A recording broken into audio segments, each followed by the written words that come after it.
জাতীয় বিশ্ববিদ্যালয়ের 2023 সালের ডিগ্রি পাস ও সার্টিফিকেট কোর্স প্রথম বর্ষের পরীক্ষা অনুষ্ঠিত হচ্ছে।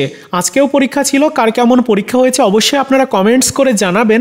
আজকের ভিডিওতে আমি আপনাদের ইসলামের ইতিহাস ও সংস্কৃতি দ্বিতীয় পত্রের একটা শর্ট সাজেশন শেয়ার করব। আগামী 19 ফেব্রুয়ারি আপনাদের এই পরীক্ষাটি অনুষ্ঠিত হবে। তো চলুন আমরা সাজেশনটা দেখি। এটাই হচ্ছে সাজেশন, যেখানে ক বিভাগের জন্য প্রশ্ন মাত্র রয়েছে 22টা প্রশ্ন খুব ভালো করে পড়তে হবে।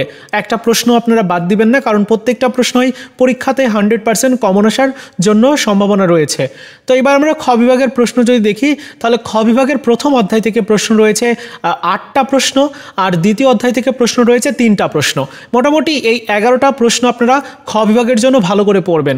আর গ বিভাগের প্রশ্ন রয়েছে প্রথম অধ্যায় থেকে 8টা, আর দ্বিতীয় অধ্যায় থেকে মাত্র 2টা প্রশ্ন রয়েছে। মোটামুটি এই 10টা প্রশ্ন ভালো করে পড়ে যাবেন। এই হচ্ছে পুরো সাজেশনটা, একদমই সংক্ষিপ্ত সাজেশন, আপনারা একদিনের মধ্যেই কমপ্লিট করতে পারবেন। তো ভিডিওটি ভালো লেগে থাকলে অবশ্যই লাইক, কমেন্ট এবং শেয়ার করবেন।